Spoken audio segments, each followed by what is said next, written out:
경남 지역 이슈를 집중 분석하는 시간 헬로 이슈 토크입니다. 최근 지방자치단체들이 고금리와 부동산 침체 등으로 어려움을 겪고 있는 지역 건설사 살리기에 잇따라 나서고 있습니다. 여기에 김해시가 공기관 도급률을 연내 90%까지 올리겠다고 발표해 기대와 우려가 함께 쏟아지는 상황인데요. 그 자세한 내용을 오늘 헬로 이슈 토크에서 분석해 보겠습니다. 경상남도 공공건축가 유진상 창원대 건축학부 교수, 장원재 사회적협동조합 김해문화네트워크 이사장과 이야기 나눠보겠습니다.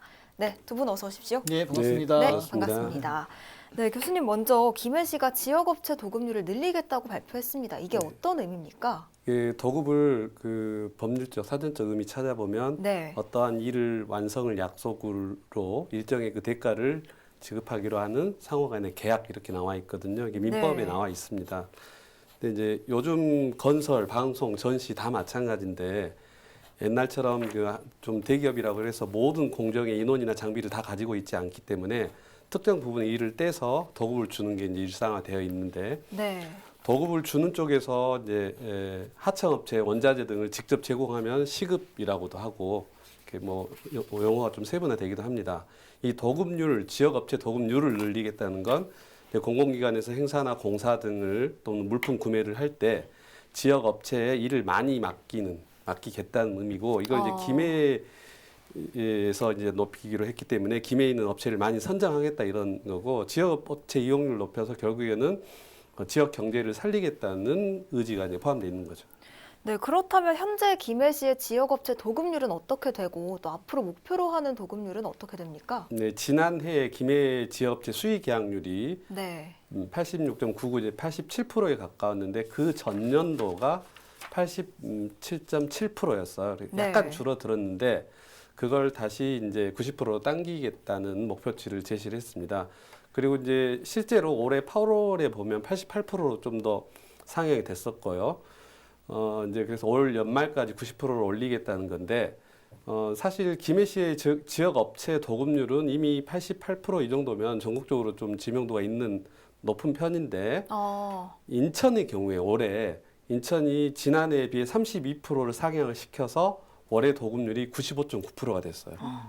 어마어마한 거죠. 네. 아예 왜 다른 쪽이 이제 끼어들지 못할 정도로.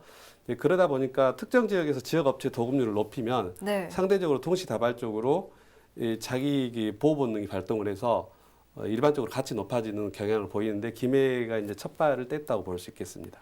네, 정리하자면 지금까지는 80% 중후반을 웃도는 정도였는데 이걸 90%까지 올려보겠다 이런 계획인 것 같습니다. 또 옆에 나와 계시는 장원재 이사장께서는 김해시에서 영상과 행사 관련한 일을 하고 계시죠. 그럼 이번 소식 듣고 많이 기뻤을 텐데 어떠셨습니까? 뭐 사실 지역에서 이 지역업체를 이제 많이 활용을 하겠다, 그리고 이 도급률 올리겠다, 이 뭐 입장 자체는 굉장히 반가운 일이라고 생각할 수 있고요. 그다음에 네. 그동안에 뭐 저희 관련된 뭐 행사라든지 뭐 영상 콘텐츠 제작이라든지 이런 부분들이 이제 뭐 얘기 안 할 수 없게 이제 코로나라는 시국을 겪으면서 좀 많이 위축되어 있던 그런 사업 분야 중에 하나인데, 그런 부분들에서도 이제 지역 업체들이 좀 다시 한번 일어설 수 있는 좀 희망적인 메시지일 수 있다고 생각이 됩니다. 네, 일단은 기대를 하셨군요. 네네네. 네, 그러면 행사 영상 네. 업체 외에도 이번 대상 업체는 어떤 종류가 있습니까?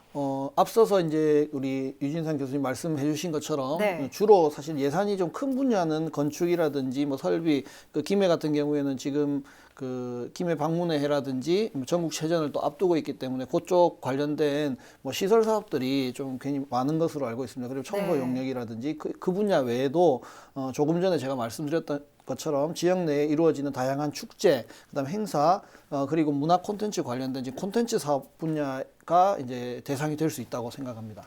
네, 종류가 꽤 많네요. 네네네. 네, 일단 이사장님은 기대를 하셨다 이렇게 말씀해 주셨는데 교수님은 현재 건축가의 입장에서 이번 결정 어떻게 보셨습니까? 지역의 도급률을 높아지는 것은 무엇보다도 지역 경제 활성화되기 때문에 이제 그 기여도를 봐서 당연히 고무적인 일이고요. 예를 네. 들면 지역 업체 물품이나 기자재를 이렇게 할 때 행사 계획과 건축 설계부터 반영이 되기 때문에 이 초기부터 전반적인 산업에 영향을 미칠 수가 있거든요. 네. 그리고 이제 부수적으로 지역 우수 업체를 발굴하게 되기 때문에 단순 소비 촉진을 넘어서 또 지역 업체에 대한 기술 경쟁력을 또 향상 촉진하는 것도 될 거고, 그 다음에 그것들이 당연히 지역 인력 고용으로 이어지기 때문에 지역 발전에 순기능을 하게 됩니다. 하지만 부작용도 이제 만만치 않은데요. 예를 들면 지역의 부실한 제품이나 경쟁력이 떨어지는 기술을 억지로 써야 되는 경우가 생길 수 있고, 그다음 완성품의 품질, 그렇게 되면 당연히 이제 완성된 건물이나 물건의 품질이 떨어지고, 또 이제 이 강제로 도급률을 설정하다 보면 이 도급률을 맞추기 위해서 수의 계약을 남발하게 됩니다. 그러니까 뭐 네. 경쟁을 하는 게 아니라 시군에서 바로 이렇게 줄 수 있는 수의 계약을 남발하게 되면 공사나 사업의 이제 공정성 문제가 시비가 걸릴 수 있고요. 그다음에 기술력이나 품질보다는 로비를 통해서 도급 수주를 높이려고 하는 이제 그런 게 또 작용을 하기 때문에 계약의 운영 원칙이라든지 수의계약 운영 원칙 이런 것들을 강화해야지만이 원래 자기들 의도대로 순기능을 살릴 수가 있습니다. 네, 계획은 획기적일 수 있습니다만 그 안에서 부작용이 따라올 수도 있다. 이런 우려점을 남겨주셨습니다. 공기관의 일감에 있어서 대표적인 업종이 건축업입니다. 앞서서 지역업체 수의 계약률이 지난해 86% 정도였고 올해는 지난 8월 말까지 88% 정도였다고 말씀을 해주셨는데요. 그런데 올해 90%가 목표라고 하면 단 2% 차이이기 때문에 저 같은 비전문가가 생각하기에는 2%를 올리는 게 과연 획기적인 일일까 이런 생각이 들 수 있는데 이 2% 차이가 아주 큰 거라고 봐야 할까요? 어떻게 보면 이제 선언적 의미로 90%대 들어간다는 건 네. 그 시의 이미지도 있고 어떤 관리의 클린한 이미지라든지 여러 가지 부대적 효과를 노리는 것 같아요. 하지만 이제 더 중요한 건 네. 그 공기관의 도급률은 88%지만 일반적인 관내공사, 그 지역 건설업체 하도급은 엄청 떨어지거든요. 그래서 이 부분들을 좀 더 주목을 해야 되고, 김해 씨가 지역 건설업체 일감을 주기 위해서 이제 안간힘을 쓰고는 있는데 대기업이라든지 민간 건설 현장과 연결된 업체들은 그들만의 리그처럼 독주가 이어지고 있어요. 네. 그러니까 우리가 말하는 90%가 좀 허무해지는 그런 게 결과도 수치가 있는데, 네. 시가 발표한 자료에 따르면 지역업체 하도급 수주율이 지난해 기준으로 27%예요. 너무 괴리감이 크죠. 네. 그래서 민간공사 하도급률만 놓고 보면 발주액이 약 이제 김해시 경유 이제 4,800억 원 중에 1,198억 원, 25%를 이제 기록을 했고요. 2021년도 대비해서 13%가 감소한 수준입니다. 심각한 상황이고, 네. 김해 이제 뭐 안동 일지구라는 아파트 건설을 하는 곳을 살펴보면 사실 김해 업체는 그 지역에서 전멸했다고 해도 과언이 아니다, 이런 표현들이 나오고 있습니다. 이제 보통 본사에서 입찰을 하는데 이제 협력업체라는 것들을 미리 이렇게 꾸려 놓거든요. 네. 근데 이제 그렇기 때문에 이제 공정 입찰을 띄워도 낙찰되기가 쉽지 않고, 그 협력업체가 미리 어떤 공고하게 관계를 맺어놨을 거 아니에요. 그렇기 때문에 이게 쉽지 않고, 그리고 또 이제 가격 경쟁력에서도 또 지역 업체가 뒤지고, 그렇기 때문에 지역 내에 있는 19개 대형 민간 건설 현장들 대부분 지금 이런 상황이고요. 그나마 지역 건설 업체는 주요 공정에 이제 참여를 이제 아예 못하고 있기 때문에 네. 주로 어디로 가냐면 뭐 실내 인테리어라든지 가구, 조그만 난방 뭐 이런 것들의 소규모 공사에만 주로 참여하고 있고요. 그러다 보니까 이제 규모의 경쟁력이 취약하다 보니까 당연히 실적이 떨어지고, 그래서 이제 이런 것들을 어떻게든 독려를 해서 참여율을 높이려고 이제 김해 씨가 그러 준비하고 있는 것 같습니다. 네, 이 88%라는 수치가 높아 보였지만 사실은 공기관에 한정된 것일 뿐이고 맞습니다. 예. 일반 김해 지역 건설 업체는 막상 좋지 않은 상황이라는 말씀을 주셨습니다. 일단 건설업은 이런 상황인데 공기관은 축제나 박람회 또 포럼이나 세미나로 영상과 이벤트 업체에도 일이 많이 돌아가잖아요. 이쪽 업종에서는 상황이 어떻습니까? 방금 말씀하신 이제 문화예술 분야, 네. 축제, 박람회, 뭐 포럼 이런 다양한 이벤트 콘텐츠 사업들은 압도적으로 사실 이제 공기업, 공공기관 뭐 이런데 의지를 할 수밖에 없는 사실 네. 상황이긴 합니다. 직접 중앙부처의 어떤 사업을 잘 이렇게 받아가지고 운영하는 것을 제외하고는 이 지역 업체로 제한을 두고 뭐 한번 해보자는 일부 지침 그리고 내부 뭐 규정 이런 것들이 내부적으로는 있지만 사실은 이때까지 뭐 제대로 구동되거나 현실화되는 것이 쉽지 않았고요. 네. 뭐 그것은 조금 전에 우리 유 교수님 말씀하신 것처럼 뭐 퀄리티 문제, 단가의 문제, 뭐 이런 이제 결국엔 실질적으로 운영의 편의 뭐 이런 부분들 때문에 이런 지역업체 활용하는 것도 부담이 계속 있어 왔던 것 같습니다. 그리고 김해의 경우에는 뭐 이렇게 중견기업보다는 소기업이나 제조업 기반 이런 기업들이 많다 보니까 사실은 이 문화예술이나 콘텐츠 분야에까지 뭔가 예산을 쓰거나 할 수 있는 그 상황이 잘 되지 않아서 사실 이런 부분들에서 업체들이 뭐 일을 받아가거나 할 수 있는 거는 뭐 쉽지 않은 상황이었기 때문에 네. 사실은 이런 부분들에서도 지역업체 활용은 사실은 좀 어려운 상황이었지 않나 싶습니다. 예. 네, 이쪽 업종도 좋지 않은 상황이네요. 네네. 네, 비슷한 말씀을 해주셨지만 경남도와 김해시가 지금까지 지역업체 활성화를 위해서 만들어오는 장치가 없지는 않은 걸로 알고 있습니다. 그런데 지금까지 효과가 없었던 건가요? 아니면 지켜지지가 않았던 건가요? 이게 참 어려운 문제인데요. 네. 이제 예를 들면 경남도와 시가 지역 건설 산업 활성화 촉진 조례를 제정을 했습니다. 근데 이게 공정거래법 위반이 될 수가 있어요. 너무 강하게 밀어붙이면. 왜냐하면 좋은 물건이 있는데 왜 지역에 있는 안 좋은 물건을 쓰느냐. 그러면 공정한 경쟁의 룰에 위반된다. 이렇기 때문에 한마디로 권유는 할 수 있지만 안 지켜도 그만 강권은 못 하는 거죠. 네. 그리고 이제 김해시 같은 경우는 그 지난 1일부터 건설과에 처음으로 도내에서 처음으로 하도급 관리팀을 신설해서 그 하도급을 김해에 있는 하도급 업체를 할 수 있도록 계속 촉진 노력을 많이 하고 있는데요. 어떤 걸 이제 지원을 하냐면 이제 그 김해시는 2020년부터 지역 건설 산업 활성화 추진 계획을 수립을 했어요. 네. 그래서 그 내용을 좀 살펴보면 건설공사 지역 건설업체 참여 확대를 위해서 다양한 지원들, 뭐 서류라든지 행정적인 지원들을 강화를 하고 건설 시장 공정거래 질서 이게 이제 또 중요한데 마치 하도급료를 되게 많이 주는 것 같지만 실제로는 대기업의 자기들이 하던 하도업체를 넣는다든지 이런 건 이제 공정거래 위반이기 때문에 그런 것들을 한다든지 민간 소통 강화를 통해서 상생 협력, 민하고 관 소통 그다음에 뭐 그런 종류의 13개 세부 추진 계획을 했는데 이것들이 아까 말씀드린 것처럼 강제성을 띠고 있지 않기 때문에 네. 약간 어려움을 가지고 있고 관급공사의 경우에는 이제 사실 신규 사업장 설계 단계부터 하도업자를 유도를 해서 좀 이렇게 할 수가 있거든요. 네. 그렇기 때문에 이제 그 관급공사 같은 경우는 지역업체 하도급 수급 전담 관리제를 통해서 그런 것들을 좀 더 유도를 하면 좀 더 낫고요. 그다음에 이제 공사비 100억 원 이상 민간 건설 공사장은 지역업체 하도급 참여 비율을 높이기 위해서 양해각서를 이렇게 이제 중간에 해줍니다. 물론 이제 양해각서라는 게 조금 한계가 있지만 어찌됐든 건설업체도 지역과의 관계를 일정 부분 이제 유지를 해야 되기 때문에 양해각서가 아예 이제 힘을 못 갖지는 않고 그런 것들을 이제 행동으로 이제 적극적으로 김해시가 좀 발빠르게 움직이고 있습니다. 네, 그럴 필요가 있어 보이네요. 그러면 네. 여기서 또 궁금해지는 게 지역 업체를 쓸 수 있는데 안 쓰는 건지 아니면 그럴 만한 이유가 있는지가 굉장히 궁금한데 어떻습니까? 두 가지 다 이유가 있는데요. 네. 앞서 말한 것처럼 대기업은 협력업체 시스템을 자기들이 대부분 가지고 있습니다. 그래서 하도급 업체들을 관리를 하고 있기 때문에 그동안 그 계속 같이 해왔던 하도급 업체와 경험 누적을 통해서 이제 관리가 익숙하고 그다음 하자가 없는 팀을 선택할 수 있고 그런 이제 여러 가지 장점이 있고 그리고 이제 지속적 관계 하에 있기 때문에 이제 속된 말로 하도급 업체들이 평소에 얼마나 고분고분 말을 잘 듣겠어요.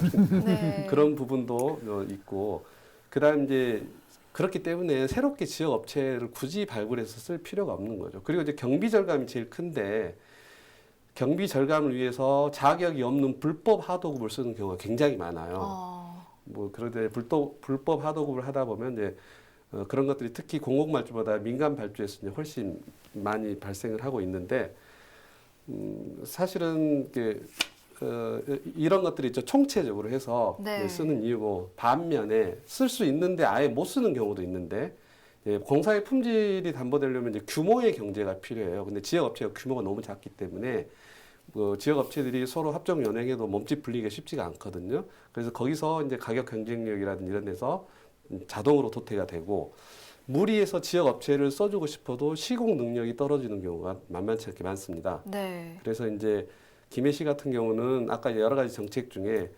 연말에 표창을 해준다거나 하도급률 높은 업체에다가 뭐 행정 지원 인센티브를 해주겠다거나 이런 것들을 홍보를 열심히 하고 있고 제일 이제 현실적인 홍보가 대한건설협회 여기서 이제 시공사들이 다 여기를 통해서 나가거든요. 네. 그래서 시공력 평가 상 20%인 지역 업체를 이제 찾아서 거기다 이제 홍보를 해주면 홍보 효과가 좀 큰데 그렇게 이제 적극적으로 나서고 있고 그 지역 업체한테는 또 이제 자 이렇게 우리가 너희를 홍보해주고 있으니까 열심히 참여해주세요. 노력하세요. 이렇게 이제 양쪽으로 홍보를 하고 있습니다. 네, 그렇군요. 이걸 또 제품으로 생각해 보면 이해가 쉬울 것 같은데 제품을 고를 때 브랜드는 유명하지 않아도 실용성이나 그 효과가 좋다면 중소기업 제품이라도 안 쓸 수가 없잖아요. 네네. 그렇다면 지역 업체 또한 체급을 키우고 자정의 노력을 할 필요가 있다. 이런 얘기에 대해서는 어떻게 보십니까? 사실은 이제 외부에서 그런 왕왕 얘기들이 있기는 하나 네. 사실은 이제 결국에는 체급을 키우거나 뭐 이렇게 노력을 한다는 것들은 사실 기회에서 오는 거라고 볼 수가 있다고 저는 생각을 하는데요. 지역 내에서 뭔가 이런 기회를 갖는 것이 이때까지 쉽지 않았고 소위 얘기를 이제 우리가 따지고 보면은 우리 아까 수의계약 말씀하셨는데 수의계약 외에 입찰권이라든지 이런 것들을 봤을 때 제한 항목들이 좀 있습니다. 그런데 네. 그 제한 항목 자체가 지역 업체가 아예 진입할 수 없는 이런 몇 억 이상 돼야지 저희 축제나 이벤트 같은 경우에는 사실 그렇게 할 수 있는 기회가 많지 않은데 그걸 제한으로 두다 보니까 사실은 진입을 하고 싶어도 아예 초기 진입부터가 이제 막막해지는 거죠. 그러다 보니까 그게 악순환이 되고 사실은 경험이 없다 보니까 퀄리티는 낮아질 수밖에 없고 이런 상황들이 벌어지는 겁니다. 그래서 이제 요 부분에 대해서 조금 이렇게 저도 알아보니까 사실 이 진입 장벽이라는 것들은 의무적으로나 법적인 부분들이 아닌 걸로 확인이 됐거든요. 그래서 요 부분에 대해서 조금은 더 이 원활한 운영이 될 수 있도록 내부적인 조례나 아니면 이제 이렇게 시스템적으로 조금 더 준비가 돼야 될 필요는 있다고 생각이 됩니다. 네, 일단 전체적인 상황이 개선돼야 한다. 네, 이런 네, 네. 말씀이신 것 같습니다. 네, 이번 도급률 90% 목표가 단순히 수치 채우기에만 그쳐서는 안 되죠. 질적으로도 도급률 90%까지 충족시키기 위해서는 앞으로 어떤 자세가 필요하다고 보십니까? 결국에는 저희가 이제 실행하는 실행 주체의 어떤 능력도 중요하고 사실 네. 지자체에서 이런 도급을 줄 수 있는 그런 이제 액션들도 당연히 중요합니다. 그래서 서로가 상호가 잘 맞아야 사실은 성장하고 우리가 원하는 결과치에 올 수 있다고 생각하는데 앞서 말씀드렸던 것처럼 결국에는 지자체 내에서 이렇게 수치적으로 올리는 것 자체는 어떻게 보면은 가시적인 것과 이제 쉬운 방법일 수 있지만 사실은 그것을 가주는 것, 서포팅 해주는 것들은 또 쉽지 않을 수 있습니다. 그래서 이런 부분들에 대해서 이제 말 그대로 가시적인 어떤 수치적인 부분들이 아니라 실무적인 부분들에서 앞서 말씀드렸던 것처럼 실질적으로 이 진입 장벽을 낮춰도 진입을 하고 경험치를 올릴 수 있는 그런 시스템을 조금 마련해 주시고 꾸준하게 모니터링이 될 수 있도록 해 주신다면 앞으로 지역의 업체들이 성장하고 또 상생하는데 또 앞으로 이 지역에서 역할을 해내는데 좀 부족함이 없지 않을까라고 생각이 됩니다. 네, 꼭 반영이 됐으면 네. 좋겠습니다. 또 지금 말씀해주신 점 외에도 아까 교수님이 계속 말씀을 해주셨지만 수의 계약률을 계속 늘리다 보면 공정거래법 위반이 돼서 투명성 문제가 불거질 가능성이 있다는 겁니다. 여기에 김해 씨가 선제적으로 가이드라인을 마련해야 된다는 얘기가 있는데 어떤 점을 유의해서 만들면 좋을까요? 몇 개만 짚어보면 일단 그 시공에 들어가면 이미 늦거든요, 타이밍이. 네. 그래서 그 사업이 기획과 설계를 시작할 때 거기에 제품을 탑재를 시켜야지 지역 업체가 순조롭게 이제 진입을 할 수 있고 동시에 이제 업체의 등록률뿐만이 아니라 지역 인력 고용 수치를 인력 고용률을 같이 이렇게 넣으면 자연스럽게 지역 업체 참여가 아주 확대가 됩니다. 네. 그리고 이제 투명성 논란했는데 이걸 방지한 예를 몇 가지만 들면 1인 견적 수의계약 총량제를 하고 그다음에 무분별한 쪼개기 발주 수의계약 금지, 그다음에 관급과제 설계 시 특정 업체 편중 방지하기 위해서 계속 관리해야 되고 이제 여기에 보면 꼭 로비 열심히 하는 이해관계자들이 있는데 여기는 체계적으로 신고 관리 체계를 확립을 해야 됩니다. 그리고 마지막으로 위험의 외주화. 위험한 일들만 하도급을 줘서 도급률을 높여봤자 이건 정말 도의적으로 이제 굉장히 문제가 되고 무의미한 거기 때문에 그 부분들 시에서 꼼꼼하게 들여다보고 관리를 해야 될 것 같습니다. 네, 알겠습니다. 이번 김해 씨의 도급률 상향 선언이 지역에 좋은 결과를 가져다 주길 기대해 보겠습니다. 오늘 두 분 말씀 고맙습니다. 감사합니다. 감사합니다. 오늘 헬로 이슈 토크는 여기서 마칩니다. 오늘 방송은 헬로티비 뉴스 공식 홈페이지에서 다시 보실 수 있습니다. 시청해주신 여러분 고맙습니다.